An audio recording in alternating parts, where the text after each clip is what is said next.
You're listening to the Major Pod Network, the only place where your favorite toy store, card shop, arcade, theme park, and arena are all on the same block. Scratch that major itch.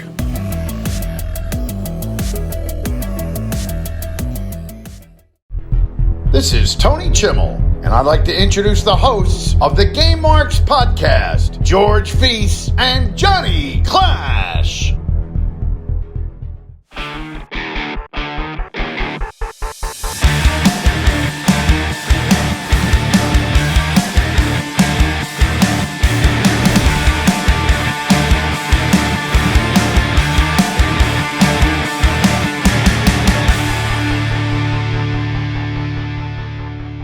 Welcome to the Game Marks podcast presented by the Major Pod Network. My name is George Feis. And I'm the man they call Daddy Clash. And today we are breaking down the best and worst backstage areas in wrestling video games. Which are going to be the best, which are going to be the worst. We're about to tell you. This is going to be a doozy for sure. But guys, please make sure to subscribe and leave a 5-star review for this podcast on both Apple Podcasts and on Spotify. And to make sure to follow along on all forms of social media at Game Marks Pod. And don't forget, you can get early and ad-free episodes of this podcast for just $5 over on our Patreon, patreon.com/Game Marks Pod.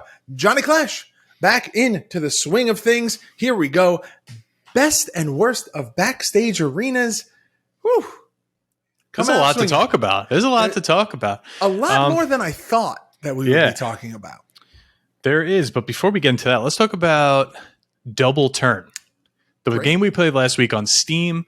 I think we both enjoyed it very much. I mean, peek behind the curtain. It was no secret that we played that game probably a month ago at the time. It wasn't really last week, guys. Like we're kind of back in real time now. We're like 2 weeks behind now. We're catching up. Yeah. But listening back to the episode, I was like, oh yeah, like we actually like this game, and it kind of got me itchy to like go play it again just from. I still have it installed. Yeah, just from listening to that again. I think I downloaded it on my Mac, so I can play it anywhere. There you go. But George, you see this box behind me that has ABCs in it and all that? They're already starting to infiltrate my room with baby stuff. I give you maybe 6 months before all of those wrestling buddies that you got are just they're going to be baby Clashes. Oh man, I have the Sting car over here that Broski sent me, which by the way, the legend is true. Gigantic box, no padding, and just that inside of it. Oh my god! But where is that from? I have no idea. It's an old WCW Toy Biz. So I have the motorcycle in the bottom of the detail, if you could see in the video, and then that's a car. There was like a Hogan car. But if you want me to sum up what being a dad is like in one story, I got these brand new WWF In Your House chalk line shorts, right? Okay. So excited. I wore them to bed. I woke up holding my baby. They are already in the wash because they got puked on.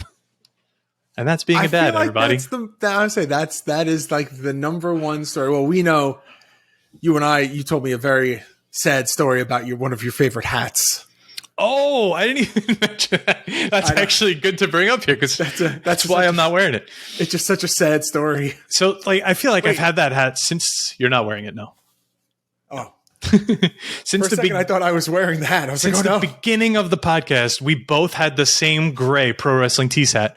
There it is, because it was $12 on Pro Wrestling Tees at one point, which it's gone now. I can't even buy it again. They have the shirt. They don't have the hat anymore. I was going to peek behind the curtain. I was going to buy you another one. So within the 4 days that my wife was giving birth, because it was hell, I was in the bathroom. I was delirious. The bathroom was disgusting. Like I don't know. Thinking about it like makes me gross. Like old tile with just someone else's. It's not known for cleanliness. And it's like day 2. I'm like, all right, I need like a body shower or something while I wait for this baby to happen. So I like take some towels. I'm like washing myself off. I put my clothes to the side. So tight in there, my elbow turns. My nice Pro Wrestling Tees hat goes in the toilet. Now, if I was home, it would be a different story. I could put it under the sink. I could put it in the wash machine even. But the fact that I was in this gross ass hospital bathroom, Yeah, I went right in the bathroom with all the all the hospital. I'm not even going to mention what was in that bathroom. It's but not great things. No, so goodbye, Pro Wrestling Tees hat. The only gray hat on the website is the Major Wrestling Figure Podcast hat. So I think I'm going to buy that next sale and hope that it's the same hat with a different logo. I think the Major Pod one is a slightly lighter. I think it's a slightly lighter gray. All right, I'm going to message them and be like, do you have any more of these hats? I almost want to be like, hey, we know people who know people. Maybe we can get you a one off. Ryan's personal stash or something. I don't know. But hey, are you ready to talk about some backstage areas? That was my little story, my little coming of age tale.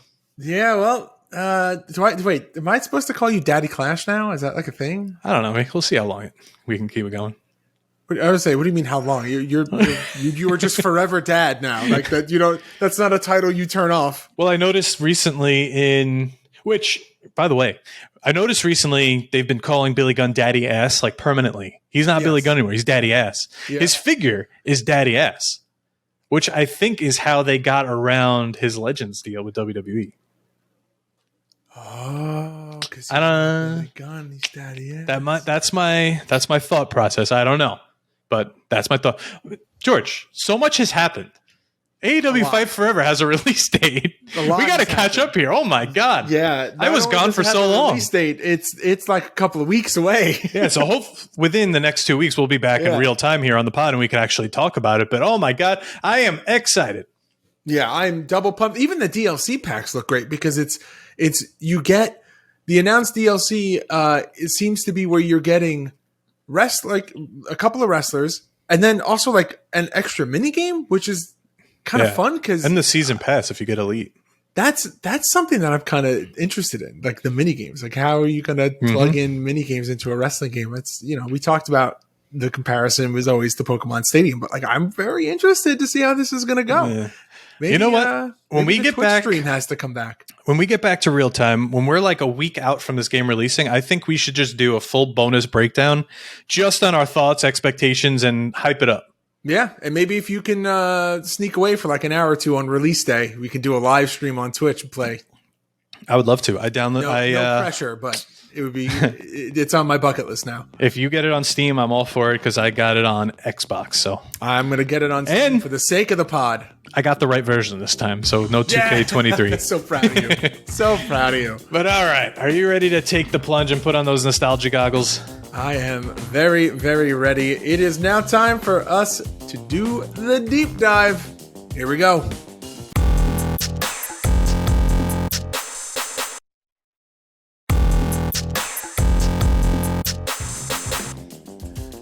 All right.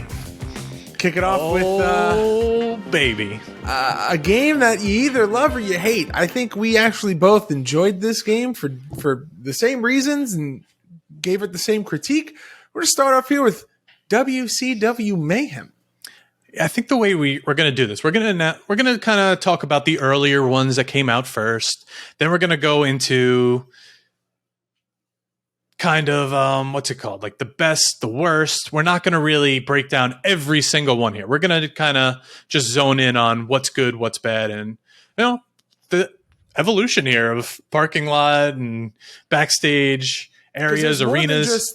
Like parking lots and backstage, there's also some like construction and some weird like platformer sections that we got to talk about. So thoughts on WCW Mayhem? Well, first of all, crazy to think that this is the first game that really featured this. We saw some Nintendo games that had like, they show the backstage, or even like WrestleFest had the interview section, but it wasn't playable. But Mayhem was the first one where you actually could turn your back, run through the big exploding vagina WCW logo, and come out in one of these. You give birth into one of these random backstage areas. There. But every time you came out and in, giggity giggity, it was a different backstage spot. What podcast is this? I don't know. It was the parking lot, or it was like a control center, a bathroom. There's a famous GIF of Sting using the cattle prod on NWO Hogan in the bathroom. That's all over the internet. You can get on like Sounds Twitter like a and stuff. bad game of Clue. Yeah. But I think what a groundbreaking game this was at the time because of the textures you got in Mayhem, because of just the different gameplay from any other WCW game. And it was Electronic Arts. They veered away, which you could hear in that lawsuit episode we did on the THQ whole settlement and everything. This was really a very different game for WCW at the time. It was more realistic. It was not that arcadey Nitro Thunder feel or one of the AKI games. And for them to also include Backstage in this game, they must have liked it, because we know what they did later on, as you see in this week's playthrough. Backstage assault happened. We're going to get to that in a minute. But WWF could not be outdone here, because after this, SmackDown got a Backstage as well. But I don't remember this as clearly, but as I was researching, the boiler room kind of snapped in my head. I do remember that. I remember like the kitchen area and all that. It wasn't so drawn out, especially when on the other side you're playing No Mercy. And well, that's the thing. It's iconic Backstage area. It's No iconic, Mercy. but why? I want to know why it's iconic, because everybody resonates with it. Everybody, it was such a cool. Broski didn't even know it existed, though. Matt didn't even know that it existed. It was so cool that you could just navigate backstage, but SmackDown's looks a million times nicer. I think it's just the part of the package of No Mercy is that, like, okay, hypothetically, No Mercy versus SmackDown. SmackDown has Backstage, No Mercy doesn't. Imagine what a different experience that would be. Maybe the tide turns, maybe things change, maybe that's like a major check against No Mercy if it doesn't have it. But because No Mercy, by having that, becomes such like a total package, that's why there's like it's iconic. It's the best. And also, I think the means of how you get to Backstage was also part of the experience of No Mercy. Like the load times. Oh my God, SmackDown. The ramp. You go into the hallway. Then from the hallway, you can go into the 4 different sections. You can just battle in the hallway. Whereas in a lot of the other games, even in today, you could just select Backstage Brawl. You don't even have to work your way there. You could just start in the backstage. Wait, so in today's games, you can't even just walk to the back, right? I don't. It's separate, which I understand because it's such a. No, I think that you can. I think it's prompts though. I think you have to work your way up the ramp, and then when you get to the area, I've never tried. Hit a button, and then you go backstage. I've never tried. Now, some of these considered backstage are like the newer ones where you could go into the crowd and fight like in that section off to like the upper right with like the crane that McFoley would jump off or whoever. And I just don't count that as backstage. We could talk about that maybe one day when we talk about the crowd, when we break down the best crowds, because it's imminent. Come on. But I do think No Mercy kind of takes the cake as far as the early ones go. But SmackDown 2's was also really good. You had the car you can get hit by. You had the WWF New York with the bar and everything. There's like a courtyard, an office. It was really cool and kind of reminds me of like Wrestling Empire, what they do today a little bit. And I think that there's definitely some inspiration drawn for sure. Yeah. And now another one when we're talking about the early ones is ECW Anarchy Rules finally added this in after Hardcore Revolution, but it's just kind of a giant like parking lot-y caged in area that just has weapons thrown. There's like oil stains. It's nothing to write home about. It's just kind of an added. They really tried with Anarchy Rules. Try is the word that best describes that. Like they took like war. At least they kept building. I'll say that. They had Warzone and Attitude, which was a decent upgrade. But then Hardcore Revolution, they added so much stuff. The barbed wire, okay, maybe just the barbed wire. But then I was waiting to be like, the list is going to be... But at least different match types in Anarchy Rules, like the Fight Pit or whatever it's called, and all that Lion's Den type thing and all that. Yeah, like weird octagon thing. It's all right. whatever. But now let's start talking about some of the best. I just mentioned Wrestling Empire. I think a lot of our listeners also play this game. I started playing this game, which is, after all my M. Dickey bashing, I finally caved. I finally enjoy it. And it's pretty much, if you play the career mode, it's just an open world.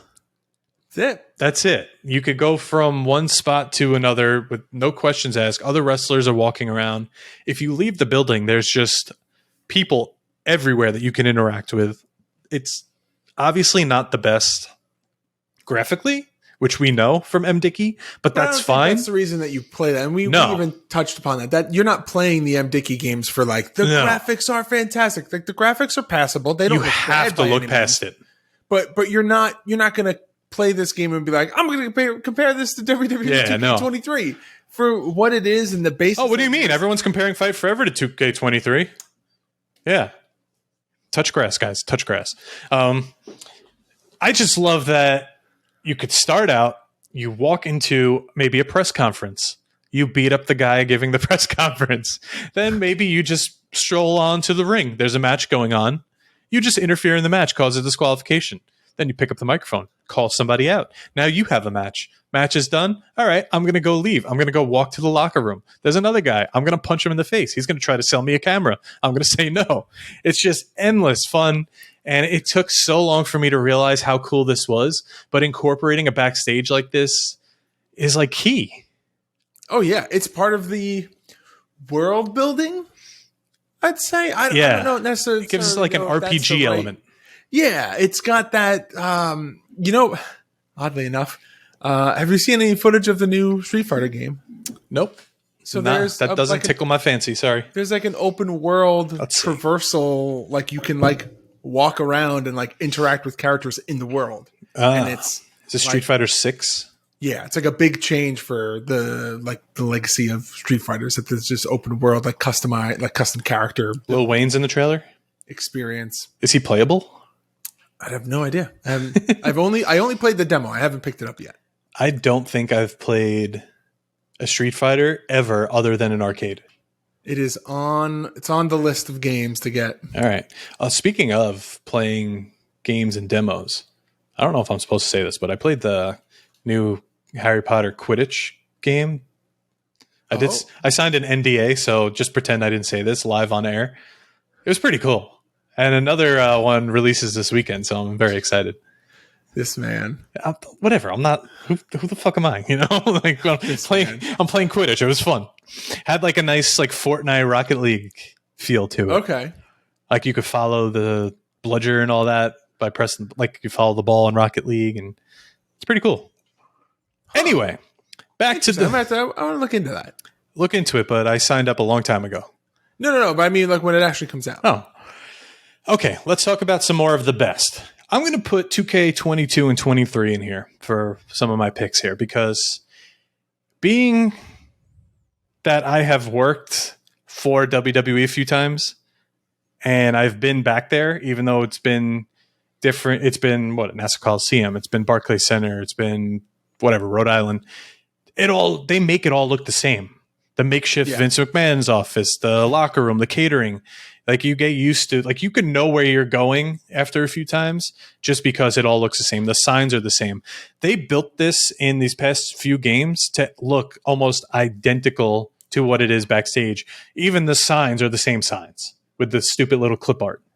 That's actually really cool. It's exactly the same. It's crazy. And I think it's just a nice realistic element. Whereas, I don't know, maybe some other games could be a little cooler backstage. I don't know, back in the day you would have like more food fights and I don't know. But I like the realistic element to it. Wasn't there was one where you can like slide someone across the table of food, right? Yeah. Is that SmackDown 2? It's way later. It's later? Yeah, it's when SmackDown vs. Raws. I remember that and just being like, oh, all right, well, this is we've gotten there. We've gotten to like every movie trope where they do that. Like what's it called? SmackDown vs. Raw 2006. You had the parking lot brawls. Yeah. Which was, pretty sure, derived from the famous Eddie Guerrero John Cena parking lot brawl There's that took place on also SmackDown. there's always some kind of reference to how they do, like where they draw the inspiration from. Yeah, I thought that was really cool because that moment I think was like John Cena's like, hey, I'm here. And also Eddie Guerrero's like, hey, I'm here to stay. And like on top of the card. And it was just a really cool, I don't know, visual dynamic. Was that the one Carlito got involved in? I don't know. Carlito and Jesus, who stabbed John Cena in the club. Definitely really happened. I don't know. I could be crossing some wires here because I'm old. I'm trying to think. You might be right. I remember an interference, but I don't remember if that's a separate thing or not. Someone will correct me. I am sure of it. But now I think the end all be all of backstage areas and pretty much It's hard to debate. all the game in general. WrestleMania 19 on the GameCube. It's got a whole thing. It's its own part of the game. Is that The entire season mode called Revenge Mode is backstage. That's it. It's either fighting in the parking lot, in the loading docks, in the mall. I was really bad at it, and I tried to play it again recently. Still really bad at it. Oh, I still just love it and want to play it over and over again. If you aren't familiar with it, the full playthrough is on a playlist on our YouTube where I played it as, I think, Shawn Michaels. So it is there. It's so cool. You just throw construction workers and security guards off buildings, and it's just ridiculous. It finally does end in an actual wrestling ring. So whatever. And there's always Stephanie McMahon.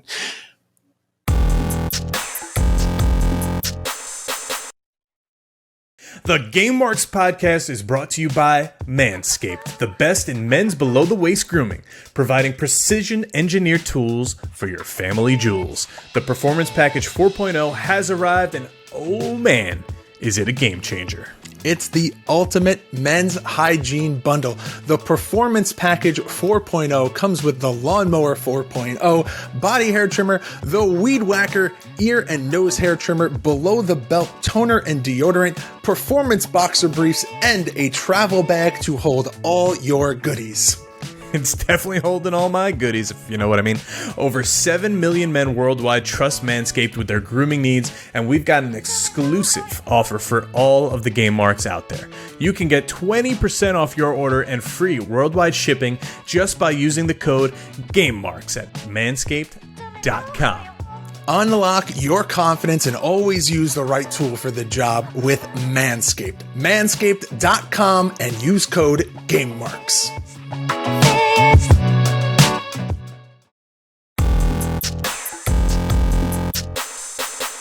You've got SmackDown, Just Bring It. And this is, it's a lot.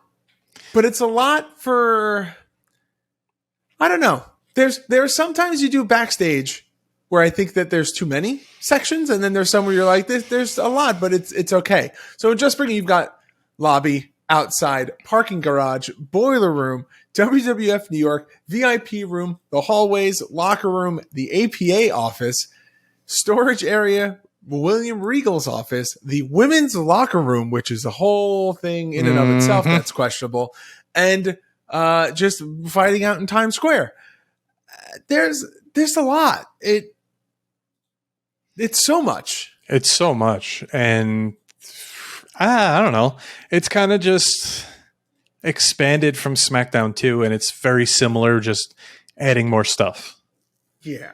So it's cool, but also it's just like, all right, I'm going to spend 30 minutes each match just exploring backstage. And see what you could do, because each part of it has its own like unique animations, and you know, you can have a lot of chaos. But when I think of chaos, Sean, I think of the backstage area from SmackDown. Here Comes the Pain.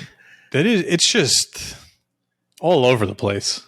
And in the strangest ways, because you can do moves off of the elevated section, and it's a lot. Yeah, it's very much a lot. But it's also kind of like 2K20. It's like 2K22 with like the rafters and stuff. Like they added that all back in. And okay, so I'm going to say this now because I feel like things that we're going to say could be misconstrued differently than what we're meaning. I don't think, with the exception of with the exception of one game, I don't think that there's a bad Backstage. Oh, we're gonna get to him in a little bit. There's one, with the exception of one that immediately comes to mind. I don't think there's a lot of bad ones, but let's continue talking about the good ones first. We're jumping into the SmackDown vs. Raw series. You've got 06 has the parking lot brawl. 09 builds on everything that came before it, and just everything looks cleaner, more polished. The animations are better. The textures of the people are better. We've talked about SmackDown vs. Raw series. We still have a lot of that series to play, so we'll get more deep into those as we go. But then we're jumping ahead a generation. Now we're in the 2K series, and the big one, you get the Wyatt compound. I loved everything about this. I've said it so many times on this podcast. I was kind of out on this. I almost said the SmackDown series, the 2K series, for maybe 2-3 years. 2K19 was the first one I bought again on the PS4. I came back to play, and the story mode was so good. And this was just the weird part in it. Yeah. But it just added like another dimension to the game itself that was so much fun. But then they kept it going. They kept it going because you got the House of Horrors in 2K20, which I think was one of the shining moments of 2K20. Like, for as bad as the game was, they added so much to it to try to make it good. Oh yeah, I think where 2K20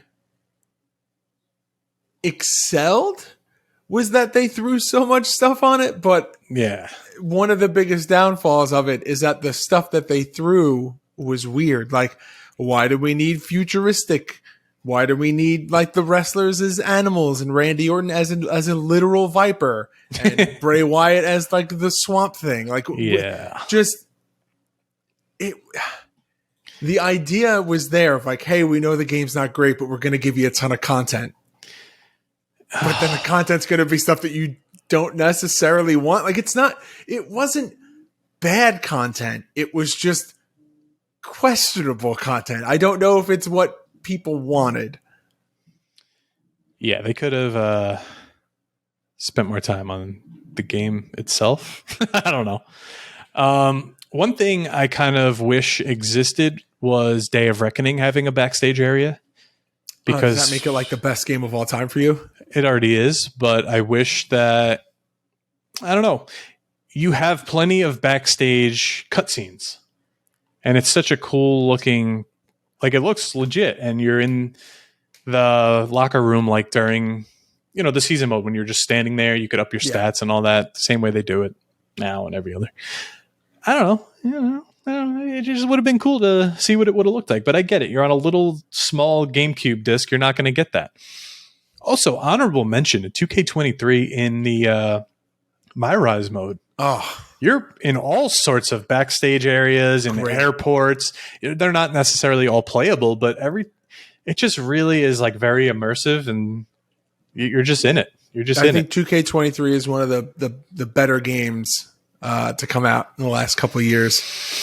So agreed. Looking forward to it. But we've talked about all the good ones, John. Of course, you gotta flip the coin and talk about the bad ones now. And this is the one that jumped out at me immediately, even before we played it for the playthrough.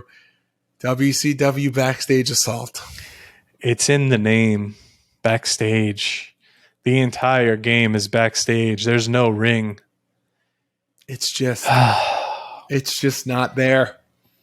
To have Mayhem and then to have this is just such a travesty.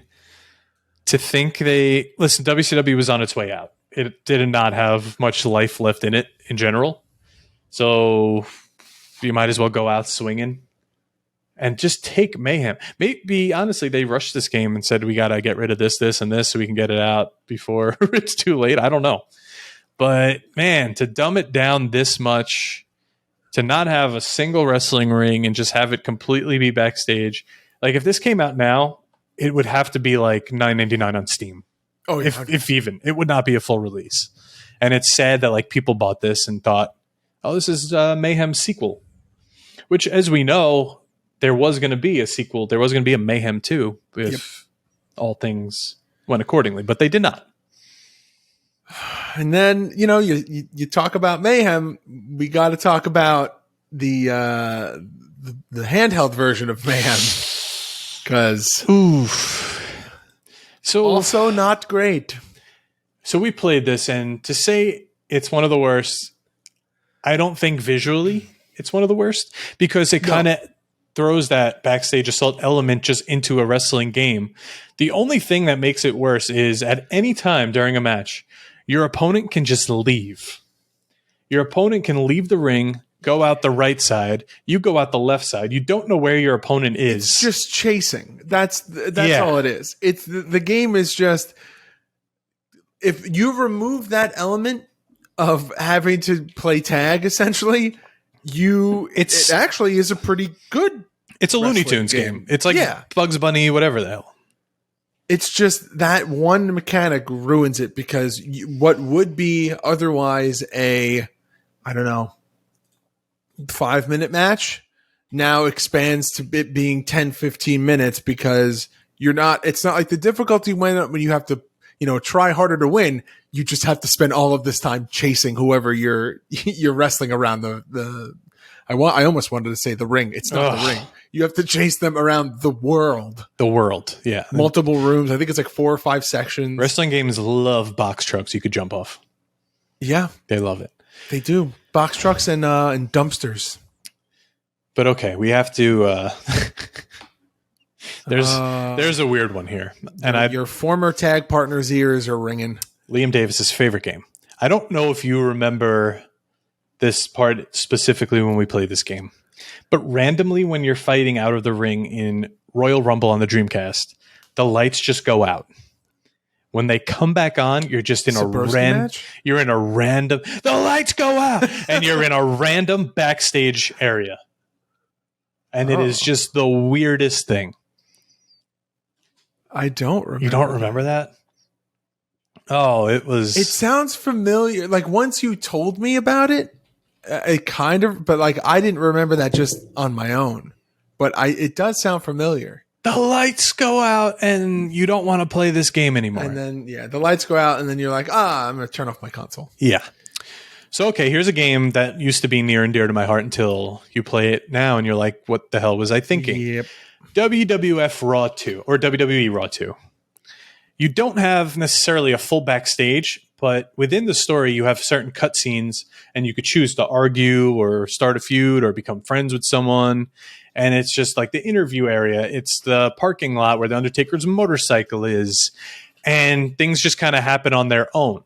But then when you're in the locker room, that's where you could actually have a backstage brawl. And then it cuts to like a cutscene of who the winner is. So it's not there, but it's there, and it's kind of trash. It's not good at all. I don't have great memories of this game. As you shouldn't. I don't remember. I didn't play it until we played it on the podcast, and I don't remember the people that I knew that did play it talking very highly about it. And then when we finally played it, even you were just like, I love this game as a kid, but what? Yeah. What the hell?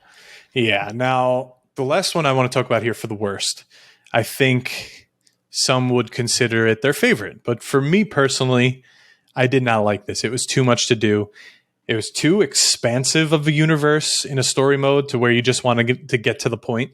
And that's SmackDown versus Raw 2011, where it has the map on the screen like Grand Theft Auto. But the running was wonky. There's characters you can't interact with. There's characters you can interact with. There's Swoggle, which is one of the best parts, where he pops out from behind in the trainer's room and says, well, look, there's a creature hiding behind the trainer's table. And he's just there like, ha ha. When we play that game, we have to get him like, we have to like cut in a clip of him talking about his experience. If he even had one, which it's on the list. Well, I know he did voice capturing for all his little grunts and noises that they would just do that they would just do at tapings. Well, we'll be talking to him next week, but it happened in the past, so we will not ask him that question. We'll be asking. Well, there is, on A fun time regardless. On the list for going postal episodes is Swoggle in video games. So maybe you join us for that. Let me know. Little crossover. He gets mad every time I suggest it because he's just like, I'm not in any. I don't do anything in any. I'm like, yeah, but you make appearances and he comes from under the ring, gets a shillelagh and all that. I want to talk to him about that. But I want to know what your favorites are. Your personal favorite. I gotta tell you, I really, really like the newer ones, like 2K22, 2K23. And now I like it even more knowing that little bit of extra information that they did a real good job. I feel like most people probably wouldn't know that, but you dropping that little bit of information about it, like it's actually accurate to what it looks like when they're actually in the arenas. Like that's cool and adds a little bit of extra polish to it. WrestleMania 19 though, like the whole focal point of the game is Backstage. It's awesome. I may be terrible at the game, but I had a ton of fun when I did it. And even though I'm so bad at it, I never leave the game mad that I'm not good at it because it's still very fun to play and you can do a lot of insane things. Okay. Throwing people off of like scaffoldings into a black abyss. You power bomb people onto cars, like with no like quick time events. It's you just do it. Like you hop on the car, they hop on the car. You just do a move on the car. And what about you? I'm gonna obviously say WrestleMania 19, but if you're talking like actual backstage areas that aren't like unrealistic, I'm gonna probably go with like 22 or 23, one of the newer ones. Because it's just cool to actually have the feel of like a real arena. Here's another question. What's your favorite backstage in No Mercy? Oh. Because like the boiler room kind of annoys me. The parking lot annoys me. Is it a parking lot or is it like a parking garage? Yeah, like a little loading dock area, loading bay. I don't know. So it's in between the bar or the locker room? I think I like the bar the best. I think I'm sick of all the other ones. Yeah, I think I like the bar for the mechanic that you can pick up weapons behind the bar. I think you could do that in each one, right? Yeah. But so in the locker room, you can pick up weapons from each locker, and then is it under the boiler room? Is it under the boiler in the boiler room? That one I don't remember. I can't remember. But you can do it in the parking lot also, by the truck. And then right? the bar is the obviously when you walk up to the bar. And I always thought that was a cool mechanic. But yeah, I think I'm with you on that one. I think I'm going the bar, the pool table, the pool cue. I agree. I like it. I'm all about it. All right, well, guys, let us know your favorite and I guess also your least favorite backstage areas from any of the games that we talked about, or if there's some other ones that are on the list that you think that we should know about, let us know. Or just a memory. Yeah. Because we're not going to sit here and break down every single one. They did this. There's so many. I mean, from SmackDown on, they're in almost every game. Yeah. I think it comes back in like 17 for a little bit after it was gone for a while. They added some other stuff, but listen to the actual episodes of each game to hear us talk about the backstage area. This is kind of like a nice fun breakdown of the best and the worst. And hopefully there's some you haven't heard of that you want to go check out. We didn't even talk about Retromania, how the entire animated story mode is all in like different backstage areas. I think that was pretty cool. Backstage areas, locker rooms and stuff like that. That's cool. Yeah. I feel like that's another thing of that. There's also the like environmental storyline elements of the backstage areas that you don't get to see. But then it's also like doubly cool in games like No Mercy, where like the cutscenes for the championship mode are in the actual areas. Like you'll be doing an interview with, standing with Michael Cole, and like you're in the locker room. And then when people are walking into the arena, like they're actually walking down that hallway area and like the camera angles change. Like I think that's cool. And obviously that continues through to the newer series where, you're doing interviews in front of the Raw sign. And then when you go backstage, you can fight in front of that same Raw logo sign. But yeah, let us know on all forms of social media at Game Marks Pod. The best, the worst, in your opinion. Any ones that we may have missed that you have fond memories of, for better or for worse. And yeah, we look forward to hearing what everyone has to say. But John, with that, is it time for us to head on over to this week's Softlock? Yeah, baby.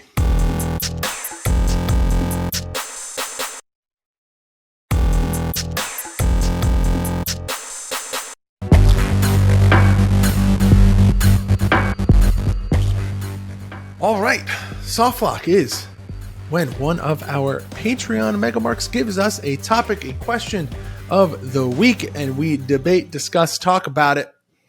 And this week, it comes from our good friend, James Batchelder, also known as the Elder Spork, the man from Best Batch Promotions. And John, he is our best bitch, and we love him. And so, Spork's question is, if you could revive one gaming magazine, what would it be? And I've got one answer immediately. Yeah, I know your answer. What is it? Game Informer. Nope, EGM. Oh, wait, is Game Informer still a thing? I think a lot of the normal publications have gone digital. I know that EGM is still a thing. It's just digital. Game Informer. Yeah, what am I saying? I go on this website all the time. I'm an idiot. Like Nintendo Power, like all of these things have just like transitioned into a digital form. I mean, some still do. Like PC Gamer. Oh yeah, I see that one all the time. I believe is very much still around. And then the new ones have come around as of late. And I think more so, games have, or companies have embraced making their own, a la like how there was Nintendo Power back in the day. And like now Microsoft has their own gaming, like newsletter / magazine, catered specifically to all things Xbox. So there's a lot of cool ones, but man, let me tell you, it was nothing better going to like the grocery store, like I want to say Barnes and Nobles, but I really want to say the name of the other one, but I can't remember. Borders? What the other bookstore. Yeah. I still go to Barnes and Noble all the time. It's right by my house. Borders Books. And I still look at the magazines every time. Yeah, but like there was nothing better than finding the game magazine that you would always buy, and it was wrapped because it had the demo disc in it. So that's mine. PlayStation magazine, because of the demo discs. It's the best. It's the best. Yeah. Was it PSM? Yeah, PlayStation, official PlayStation magazine. You would get those demo discs every month. That's how I started playing Warzone, Spyro, Jersey Devil, all those random games. Yeah, it was a lot back in the day. The EGM was the one that I was like, me and my friends always read and like swapped like copies back and forth. Game Pro, I think, was another one. Yep. Nintendo Power, obviously.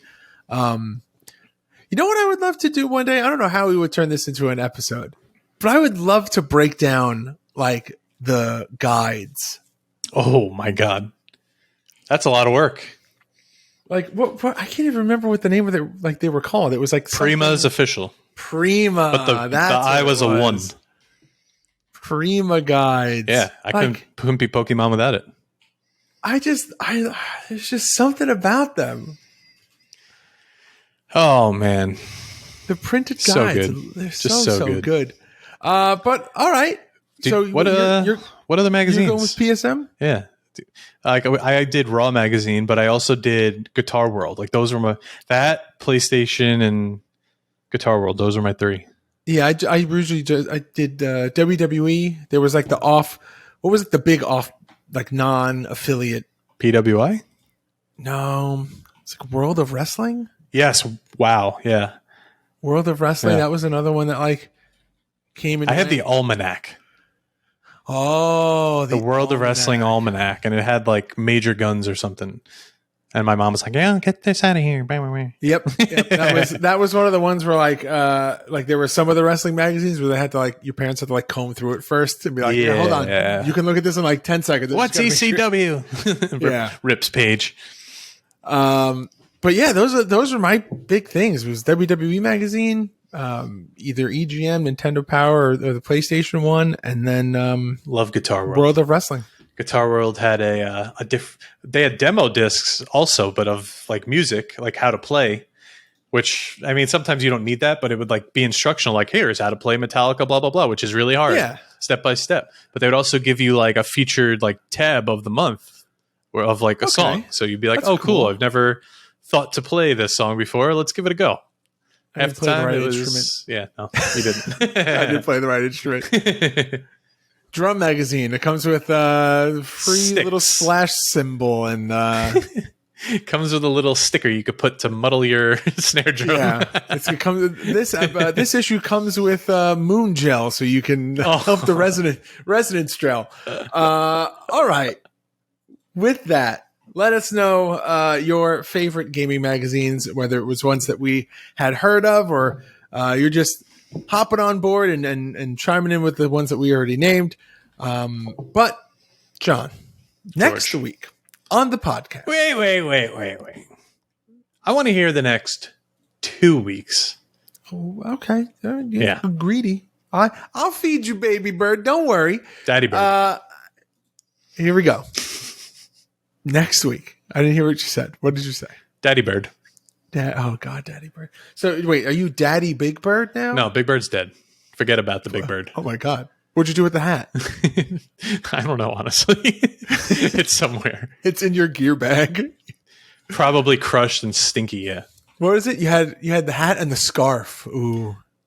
The scarf, I asked my wife if she wanted, and she said, get that thing away from me. So Sign it. Put it in the Discord. Someone will buy it. All right. John wants to know the next 2 interviews, the next 2 episodes, the next 2 things that we're doing. Well, here we go. Next week, John mentioned it. We're sitting down with Swag, friend of the show, my co-host for Going Postal, also available on the Major Pod Network. John gets a shout out on that podcast every single episode. It makes me laugh every single time. And next week you can hear all about that. We're sitting down with Mr. Dylan Postel Hornswoggle himself. And then following that, we've got another back-to-back interview. Here we go. We are sitting down with James Deegan from Mega Cat Studio talking about the new game that is coming out very soon. Hopefully, it's not too far because we're entering summer and they said summer. August 8th, it was announced. Come on. Oh, shit. You're right. WrestleQuest. George checked Twitter once this month. All things. Well, at the time of recording, it wasn't. No. But Johnny Clash, George Feis, James Deegan sitting down talking all things WrestleQuest, and not just WrestleQuest. We talk about his collection because go watch the video version. The backdrop that he's got is nuts. It's awesome. Yeah. He talks a little bit about that. Talks about his history of wrestling, how he got into game development, just an overall big picture view of Mega Cat Studios and some of the exciting new projects they got coming up. And yeah, it's awesome. It was good, eye-opening experience as 2 people who don't have much experience doing game development to kind of hear how you get into it and how you started and how, the things that they have tried and failed with and how they learn from those experiences and move on to the next thing. And it's cool. If you at all are interested in game development, this is a great interview. And we say it a lot in the episode, but wishing them nothing but the best and have all the confidence that WrestleQuest is going to be a huge success. That's right. Very much excited for that one. Oh my God, I can't speak. It's all right. It's been a while. I'm tired. Training wheels. But with that, John, are we good? Is it plug time? I think it's time to say goodbye.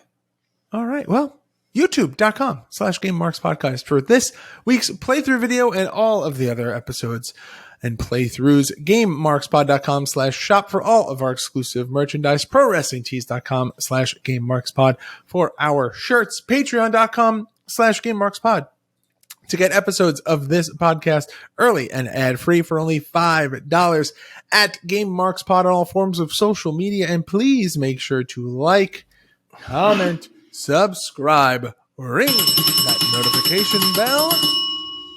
Thank you. And leave a 5-star rating and review on both Apple Podcasts and Spotify. And of course, if you have a product or service that you would like to advertise on this podcast, please reach out to us at gamemarkspod@gmail.com. All right, Daddy Clash, we're back in the swing of things. It's pretty great. Very excited. With that, sir, whenever you're ready. Game over, Marks. Game Marks Podcast, put them on the radar. Playing rare games, Sega Saturn, no Game Shark. Johnny and George work hard and they play hard. Future endeavor games and put them in the graveyard. From the deep dive to the clash at the feast. How can I get more? That's question of the week. Follow on Twitch, there's nothing that they won't play. Game Marks Podcast every single Monday.